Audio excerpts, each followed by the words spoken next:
शाही ससुराल का सस्ता खाना। तेरा मंदिर जाना आज सफल हो गया मोहन। मतलब क्या गिरधारी भाई, मैं समझा नहीं। जिस दिन से मैंने होश संभाला है उस दिन से तुझे मंदिर जाता देख रहा हूँ। चाहे तेरी तबीयत दुरुस्त हो या खराब, मंदिर जाना नहीं छोड़ता तू। तभी तो भगवान की कृपा तुझ पर ऐसी हुई है कि सामने से अग्रवाल के घर से रिश्ता चल कर आया है।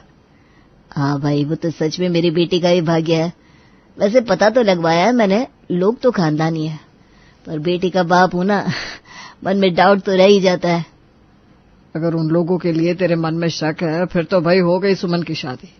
अभी भी शादी में वक्त है। अगर तेरा मन पीछे हटने का है तो बोल, मैं अपनी बेटी की शादी करवा दूंगा महेश भाई साहब के बेटे से।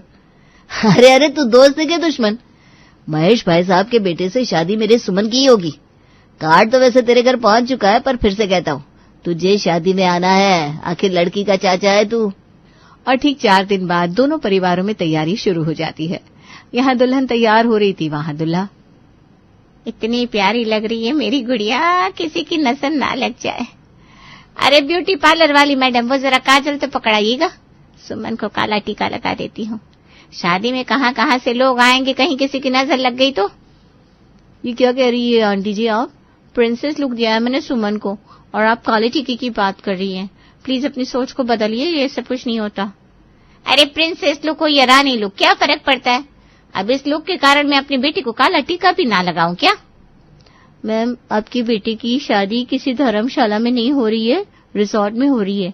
अग्रवाल की घर की बहू बनने वाली है सुमन। सुनीता मैम ने मुझे पहले ही कहा है कि सुमन जी के मेकअप में किसी तरह की कोई कमी नहीं रहनी चाहिए। और आप काजल लगाने की कह रही हैं। काजल फैल गया तो मेकअप खराब भी हो सकता है। इतना बड़ा रिस्क मैं नहीं ले सकती। अरे अग्रवाल की बहू तो आगे बनेगी, अभी तो मेरी बेटी है सुमन। और जिसे आप अग्रवाल कह रही है ना, वो हमारे होने वाले समझिए। कुछ नहीं होता, दीजिए काजल मुझे। ठीक है मैम, फिर सुनीता मैम को कॉल लगाकर आपकी इनसे बात करवा देती हूँ, आप बात कर लीजिए। अरे रहने दीजिए, ये कॉल करने का ड्रामा करने की जरूरत नहीं है। अरे मम्मी रहने दो ना, वैसे भी ये मेकअप आर्टिस्ट वाली मम्मी जी के यहाँ से आई हुई है। शादी के पहले इतना ड्रामा हो जाएगा तो शादी के बाद इन्हीं बातों को पकड़कर मम्मी जी मुझसे कलेश करती रहेंगी। काला टीका बालों के अंदर लगा लिया है मैंने, तुम टेंशन ना लो मम्मी। ससुराल से आए हुए जेवर, ससुराल के गहने और ससुराल से भेजी हुई मेकअप आर्टिस्ट से तैयार होकर सुमन स्टेज पर पहुंचती है। वरमाले की शाही थाल अब तक आई क्यों नहीं? इतने महंगे इवेंट मैनेजरों को इसलिए रखा था क्या हमने? बताइए समधन जी, दिल खोल कर खर्चा किया मैंने शादी में, उसके बाद भी इन इवेंट मैनेजरों से काम वक्त पर नहीं हो पा रहा। आप फिक्र मत कीजिए समधी जी। अरे सुमन के पापा, हमने भी तो गुलाब के फूलों की माला का ऑर्डर दिया था, वही ले आइए। क्योंकि देरी करने से फायदा नहीं है, फिर फेरे भी तो करने बाकी है। बस कर देना छोटी बात समधन जी। आपने महेश अग्रवाल के घर रिश्ता जोड़ा है अपनी बेटी का, अब जरा तो स्टैंडर्ड ऊंचा कीजिए।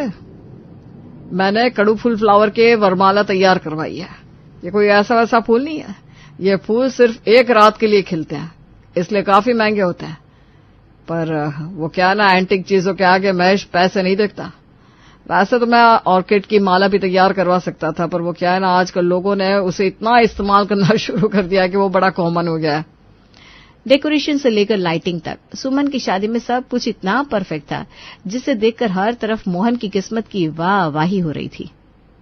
शादी में इतने पैसे खर्च किए महेश जी ने, पर खाने में वो बात नहीं है।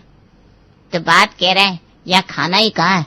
हर तरफ फ्रूट चाट दिख रहा है, कहीं सूप कहीं फ्रूट। छोटे लोग, छोटी सोच। अरे भाई साहब, अग्रवाल कोई गली मोहल्ले के खिलाड़ी नहीं है। बड़े बड़े नामचीन लोगों के साथ उठना बैठना है इनके यहाँ भोज नहीं, दिखावे होते हैं। हम जैसे लोग तो थाली में 12 पकवान ठूस लेते हैं, लेकिन ये लोग छोटी सी प्लेट में 2 अंगूर, आधा सेब और ऊपर से बस 1 सिप कोल्ड ड्रिंक और खाना खत्म।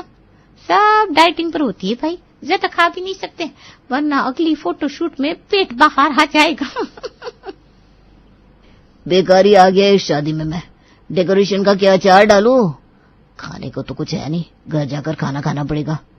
कुछ गेस्ट अपसेट दिख रहे थे तो कुछ बड़े हैप्पी। जो भी था, शादियों में तो अक्सर ऐसा होता ही है। और इतने ताम झाम और ड्रामे के बाद फाइनली हो जाती है गौरव और सुमन की शादी, और बहू बनकर सुमन अग्रवाल भी ला जाती है। दरवाजे पर खड़ी सुमन अपने मुंह में आता पानी निगलते हुए आंखें बड़ी बड़ी कर पूरे घर को ताड़ रही थी। बाप रे बाप, इनका घर तो खुद ही होटल जैसा है। यही कर देनी थी शादी बेकार में ही पापा जी ने रिसोर्ट में पैसे लगाए। पर मैं क्यों अपसेट हो रही हूँ? इनके पास पैसे थे तो इन्होंने लगाए, मुझे क्या। अब तो वैसे भी ये सब कुछ मेरा ही होने वाला है। सारे दोस्तों को बुलाऊंगी, लाइफ एंजॉय करूंगी, मजा आएगा। इस कलश पर पैर मारकर अंदर आओ बेटा। अब से तुम इस घर की बहू हो, तो कुछ चीजों का तुम्हें ध्यान रखना होगा। जैसे कि अपने मायके में तो तुम यूं ही सड़क पर निकलकर ऑटो पकड़ लेती होगी, है ना? लेकिन यहाँ ऐसा नहीं चलेगा बेटा। हमारा नाम है मार्केट में, एक रुतबा है। अगर कहीं जाना हो तो गौरव से कहना या मुझसे कहना, हम गाड़ी भिजवा देंगे। हमारी बहू सड़क पर ऑटो के लिए खड़ी रहे, यह हमें शोभा नहीं देता। बिल्कुल मम्मी जी, मैं क्यों ही रिक्शे के पीछे जाऊंगी जब हमारे घर पर कार है तो। कुछ और मम्मी जी, मतलब कि नौकरों से किस तरह पेश आना है वगैरह वगैरह। अरे ना ना बेटा, नौकर कहाँ, नौकर वोकर रखने का ड्रामा तो हम करते ही नहीं। एक बार अच्छे से घूमकर देखेगी तो समझ में आएगा। हमारे घर में इस्तेमाल हुई चीजें इतनी महंगी है जितने की तो लोगों की कुल संपत्ति भी नहीं होती। तेरे पापा जी को एंटीक चीजों को जमा करने का बड़ा शौक है, तभी तो इस बंगले को इतनी खूबसूरती से सजाया है इन्होंने। ऐसे में हम किसी नौकर को रखकर रिस्क कैसे ले सकते हैं? क्या पता कब कौन सी चीज जेब में डालकर निकल ले। हाँ जी जी मम्मी जी, आपकी बात तो सही है। अपनी सास से सारी हिदायत लेने के बाद सुमन गौरव के पास अपने कमरे में चली जाती है। ये लो, बड़े लोग और इनके बड़े चोचले। 10 बजे नहीं और गौरव जी सो गए। सही बात है, अब ऑफिस पे तो जाना पड़ेगा ना, इतना बड़ा एम्पायर जो खड़ा किया है। चलो कोई ना, मम्मी को कॉल कर लेती हूँ, बहुत टेंशन में थी बेचारी। सुमन अपनी माँ को फोन लगाती है। घर तो इन लोगों का महल है, महल मम्मी, पर इतने बड़े घर में एक भी नौकर नहीं है। मम्मी जी का कहना है कि नौकरों के हाथ चालू होते हैं, किसी ने कुछ चुरा लिया तो। अरे ये क्या बात हुई? मौत के डर से जीना छोड़ दे क्या आदमी? कह देना अपनी सास से, इतना ही डर है तो घर पर सीसीटीवी कैमरा लगा ले। पैसे तो है ही उन लोगों के पास। तेरे पापा कमाते ही कितना है? अरे वो तो नहीं ही पैसों में मैंने झाड़ू पोछा बर्तन के लिए काम वाली रखी हुई है, और इतना सब होने के बाद तेरे ससुराल वाले एक नौकर नहीं रख सकते? अरे हाँ मम्मी, सीसीटीवी वाली बात तो मेरे दिमाग में आई नहीं। आई भी होगी तो तेरे मुंह से बोली निकलेगी थोड़े ना। छोटे मुंह की जो है तू रहने दे। कल सुबह में तेरी सास को फोन करके नौकर रखने को कह दूंगी। अरे यार मम्मी, तुम भी ना हद करती हो। अगर तुमने नौकर की बात छेड़ दी तो मम्मी जी पर मेरा इंप्रेशन क्या पड़ेगा? वो क्या सोचेंगी कि लड़की को आए 24 घंटे नहीं हुए और इसके मायके वालों ने ड्रामे शुरू कर दिए। भूलो मत, मेरी अरेंज मैरिज हुई है। गौरव को मुझे समझने तो, कुछ दिनों बाद मैं खुद ही बात छेड़ दूंगी। हाँ, ये भी सही कह रही है तू। वैसे भी घर की चाबी तो तेरे हाथ में है, आज नहीं तो कल रख लेना नौकर। नहीं मम्मी, घर की चाबी मेरे पास नहीं है, मम्मी जी ने दी नहीं। तो पागल है क्या? इतनी देर से तू मुझे ये सब क्या बता रही थी? घर इतना बड़ा है, गाड़ी है, घोड़ा है, अचार डालेगी क्या इन चीजों का तू? रोजमर्रा की जिंदगी कैश से चलती है, पर तिजोरी की चाबी तेरी सास ने तुझे दी ही नहीं। अब बातों में ले लेना। अभी तो ससुराल में सुमन का गृह प्रवेश हुआ ही था कि इतने सारे टेंशन शुरू हो गए थे। अगली सुबह सज धज कर सुमन रसोई में नाश्ते की तैयारी के लिए जाती है। बाप रे बाप, कितना क्लीन किचन है, देखकर ही समझ में आता है अमीर लोग हैं। सब्जियां ढूंढने के लिए सुमन फ्रिज खोलती है, जिसमें गिनकर 3 आलू थे। फ्रिज में आलू कौन रखता है भाई? और कोई सब्जी भी नहीं है। मम्मी जी से पूछूंगी तो वो समझेंगी कि मुझे खाने की नॉलेज नहीं है। एक काम करती हूँ, इन 3 आलू का हलवा बना लेती हूँ। पहली रसोई है, मीठा तो बनाना पड़ेगा। ससुराल के लोग और आए हुए मेहमानों को मिलाकर कुल डाइनिंग टेबल पर 12 लोग बैठे हुए थे, जिनके बीच जाकर सुमन एक कटोरी हलवा रख देती है। ये बिल्कुल सही किया बहू तूने, बेकार में ज्यादा कुछ बनाया नहीं, मुझे इसी बात की फिक्र हो रही थी। पापा बिल्कुल ठीक कह रहे सुमन। वो क्या है ना, हमारे घर पर खाने पीने पर लोग फोकस नहीं करते हैं, पर खाना किस बर्तन में ये जरूर देखते हैं। एक एक चमचा हलवा टेस्ट कर सभी आराम से इधर उधर अपने कामों में लग जाते हैं। सुमन हो जाती है हैरान, ऐसे कैसे चलेगा? इतने में किसी का क्या ही पेट भरा होगा, नाश्ता तो बनना ही होगा। मम्मी जी से जाकर पूछती हूँ। सुमन अपनी सास के पास जाती है और नाश्ते के बारे में बात करती है। अरे बेटा, सूखा नाश्ता बनवा कर रखा है मैंने रसोई में, मिक्सचर है, पापड़ी है, मिठाई है, खा लेंगे सब, हो गया नाश्ता, और कितना खाएंगे। सुमन अभी नई नई थी, ज्यादा बोलते उससे बन नहीं रहा था। 2 दिन तो वो ना के बराबर खाकर निकाल देती है। आज तो किसी को सब्जी मंगवाने को कहना ही होगा, नहीं तो मैं ही चली जाऊंगी सब्जी लाने। सुमन गौरव के पास जाती है और उससे इस बारे में बात करती है। किचन और राशन की बात तो मुझसे ना ही करो तो सही होगा सुमन। मुझे तो जो मिलता है मैं वो खा लेता हूँ। तुम एक काम करो, मम्मी से बात करो। पापा किचन के खर्च के पैसे उन्हीं ही देते हैं। तुम मुझे दे दो ना पैसे, मैं खुद जाकर राशन ले आऊंगी। ये पूरा बिजनेस पापा का है सुमन, मेरे हाथ में कुछ नहीं है। पैसे वो मुझे गिन कर देते हैं। ऐसे में अगर 1 रुपए का भी हिसाब इधर उधर हुआ ना तो प्रॉब्लम हो जाएगी। तुम मम्मी से बात करो ना। सुमन अपनी सास के पास जाती है और राशन के पैसे मांगती है। अरे बहू, राशन नहीं था रसोई में, तूने पहले क्यों नहीं बोला? ये पकड़ 5,000 रुपया, अब ठीक है? सिर्फ 5,000 रुपये मम्मी जी? हाँ, नहीं तो क्या बहू, तेरे पापा जी को बेफिजुल में रसोई में पैसे खर्च करना पसंद नहीं है। इतने में तो वो रसोई के लिए कोई एंटीक सामान ले आएंगे। मुझे पता है ये सुनकर आप भी हैरान जरूर हुए होंगे, पर वो कहते हैं ना, इस दुनिया में विचित्र विचित्र प्रकार के लोग हैं, और ऐसा ही एक विचित्र प्राणी था महेश। 4 लोगों के लिए पूरे महीने भर का राशन सिर्फ 5,000 में। इन्हीं पैसों में रोज की सब्जियां भी लानी थी। किसी तरह राशन का थोड़ा बहुत इंतजाम कर सुमन रसोई में खाने की तैयारियां करने लग जाती है। तभी 2 लोगों के साथ एक बड़ा सा झूमर पकड़े महेश रसोई में आता है। ये ठीक है, चूल्हे के ऊपर की सीलिंग पर ये झूमर लगा दो। झूमर तो काफी सुंदर है पापा जी, पर रसोई में झूमर? हाँ बहू, क्यों नहीं। अब हॉल में तो पहले ही मैंने एक झूमर लगा रखा है, लंदन से आया हुआ झूमर। अब दूसरी कोई जगह मुझे समझ में नहीं आ रही थी तो फिर सोचा रसोई ही ठीक रहेगी। इसी बहाने आने जाने वालों की नजर भी पड़ेगी। नहीं तो भी 1,00,000 1.5 लाख तो लगाए होंगे पापा जी ने इस झूमर में, और रसोई के लिए 10,000 नहीं छूट रहे। सुमन की शादी तो बड़े घर में हुई थी, अब घर के अंदर क्या चल रहा है ये कोई कैसे जाने। एक रोज सुमन के मायके के कुछ पड़ोसी उसके घर पहुंचते हैं। अरे आंटी जी, आप आइए आइए। घर तो बहुत बड़ा है बेटा तेरा, जितना सुना था उससे भी ज्यादा देखने को मिल रहा है। जी आंटी जी, सब भगवान की कृपा है। वैसे अचानक आप, मेरा मतलब है सब ठीक है ना? हाँ बेटा, सब ठीक है। तू जानती है ना, प्रिया की उम्र भी अब शादी की हो चली है। उसके लिए मैं और इसके पापा अच्छे घर में रिश्ता ढूंढ रहे थे, फिर इन्हें तेरी याद आ गई। तेरी तो रिश्तेदारी में ही कितने लड़के निकल आएंगे बेटा, जरा बात चलाना। अब सुमन बताती भी तो क्या बताती। खैर, अब मायके से मेहमान आए थे तो खातिर तो करनी थी। सुमन मेहमानों को डाइनिंग टेबल पर बिठाती है। मेहमानों को देखते ही महेश अपना एक एंटीक क्रॉकरी सेट बाहर निकालता है।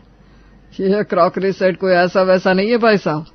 ब्रिटिश शासन में रानियों के लिए जो डिनर सेट बनते थे ना, समझ लीजिए वही सेट है ये। इसमें परोसा हुआ खाना आपको राजाओं वाली फीलिंग देगा। और इन बर्तनों में ड्राई फ्रूट्स ना परोसे जाए तो क्या फायदा। सुलोचना जी, हम वो ड्राई फ्रूट्स का डब्बा लेकर आए ना, आप अंदर नहीं लाई, जाइए लेकर आइए। ड्राई फ्रूट्स के डब्बे को पैक ही रहने दीजिए भाई साहब। सूखे नाश्ते का इंतजाम हमारे पास पहले से ही है। तू अपने मायके से आए लोगों के साथ बैठ जा बेटा, स्टार्टर्स मैं लेकर आता हूँ। और इतने एंटीक क्रॉकरी सेट पर रसोई से लाकर महेश मूंगफलियां रख देता है। और सिर्फ मूंगफली नहीं, पीने के लिए जलजीरा भी। अच्छा हुआ हम आज ही रुक गए, वरना पता ही नहीं चलता कि ये लोग अंदर से खाली है। इसीलिए लगता है सुमन का वजन आधा हो गया है। खाना भी तैयार ही है। वैसे तो हम लोग हैवी खाना पसंद नहीं करते, पर आपको देखकर बहू ने बना ही लिया होगा। जा बहू, दाल चावल ले आ। बाप रे बाप, इतने हैवी नाश्ते के बाद दाल चावल? नहीं भाई साहब, और कुछ अंदर जाएगा ही नहीं। बहुत खातिर कर दिया आपने हमारी, अब हम चलते हैं। बचते बचते भी सुमन की इज्जत उतर ही जाती है, पर क्या ही किया जा सकता था। वैसे ये इकलौता इंसिडेंट नहीं था। हर रोज सुमन को अपने ससुराल के सस्ते खाने के कारण बेइज्जत होना ही पड़ता था। कसम से हद होती है कंजूसी की सुमन। घर तो तेरे ससुराल वालों ने इतना बड़ा बना दिया है और रसोई बिल्कुल खाली। इसमें तो मैं भी ज्योति के साथ हूँ सुमन। स्टार्टर में लोग पकौड़े रखते हैं, पनीर चिली रखते हैं, पर तू तो मूंगफलियां या मिक्सचर ले आती है। पिछली बार की बात बताती हूँ, मैं जूठे बर्तन रखने किचन में गई थी, तब मेरी नजर वहां रखे कोल्ड ड्रिंक की बोतल पर पड़ी। पर जब मैंने खोला ना तो उसके अंदर कोल्ड ड्रिंक था ही नहीं, रसना था रसना। ये किटी होती है, मजाक में तो सबसे कहती हूँ, जब भी सुमन की किटी आए ना तो किसी रेस्टोरेंट में किटी रख लो, कम से कम खाना तो नसीब होगा। नेक्स्ट किटी तुम्हारी है ना नैना? वो किटी भी मेरे घर ही होगी और ऐसा खाना परोसा जाएगा तुम सबको कि तुम सब भी कहने पर मजबूर हो जाओगी कि अगरवाज तो अगरवाज ही है। सुमन चलाती है अपना दिमाग और अपने पास से पैसे ले जाकर अपनी सहेलियों और आस पड़ोस के लोगों को देते हुए कहती है, हाँ आंटी जी क्या कर सकते हैं, अचानक ही पापा जी के बिजनेस में घाटा होने लगा तो पंडित जी ने कहा कि दोष तभी खत्म हो सकता है जब आपके शुभ चिंतक आपके घर से कच्ची बनी हुई सब्जियां या खाने की कोई भी चीज लाकर आपको दे। अब आप लोगों से ज्यादा करीबी हमारा कौन ही शुभ चिंतक हो सकता था, इसलिए मैं आपके पास आ गई। अब 2 वक्त खाना पहुंचाने के लिए भी तुम मुझे पैसे दोगी क्या सुमन? बिल्कुल नहीं, तुम फिक्र मत करो, मैं तो ऐसे भी हर शाम तुम्हारे घर आती हूँ, अब साथ में चाय भी लेते आऊंगी। जी जी आंटी जी, और हाँ 2-4 बुरे शब्द भी कह पाती आप तो अच्छा होता। वो क्या है ना, इससे कुंडली से दोष ना जल्दी खत्म हो जाते हैं। सुमन अपने प्लान के साथ रेडी थी। रात को सभी खाने की टेबल पर बैठे थे, तभी सुमन का भाई पनीर की सब्जी लेकर आता है। नमस्ते आंटी जी, कैसी हैं आप? वो मेरा मन दीदी से मिलने को हो रहा था तो मैं आ गया, पर मम्मी को मेरे खाने की टेंशन थी, और होती भी क्यों नहीं, आपके घर पर खाने को कुछ होता ही कहाँ है। तो मम्मी ने मुझे सब्जियां पैक करके दे दी, आप लोग भी ले लीजिए, इसी बहाने आप लोगों को खाना भी मिल जाएगा। ये सुनकर महेश के साथ साथ सभी हैरान हो जाते हैं, पर किसी के मुंह से एक बोली नहीं निकलती। अगली सुबह सभी एक साथ बैठे थे, तभी प्रेरणा चाय लेकर आती है। थर्मस में चाय लेकर आई हूँ मैं बहू, तुम्हारे महंगे कप में सभी को डालकर दे दे। अरे तू चाय लेकर क्यों आई? क्या हम तुझे यहाँ चाय भी नहीं देते? मैं तो पकौड़े भी लाई हूँ सुनीता, वरना जब भी तेरे घर आती हूँ सूखे मुंह जलजीरा पीकर जाना पड़ता है। वो कहते ना, ऊंची दुकान फीका पकवान। इसी तरह बार बार कभी कोई अग्रवाल विला में आता है और महेश को बेइज्जत करके जाता है। परेशान होकर महेश फाइनली अपनी जेब से 40,000 रुपए निकालकर अपनी बहू के हाथ में रखते हुए कहता है, अब से रसोई भरी रहनी चाहिए बहू, अगर इतने पैसे कम पड़े तो बोलना मुझे। शाही ससुराल है तो खाना भी शाही होना चाहिए।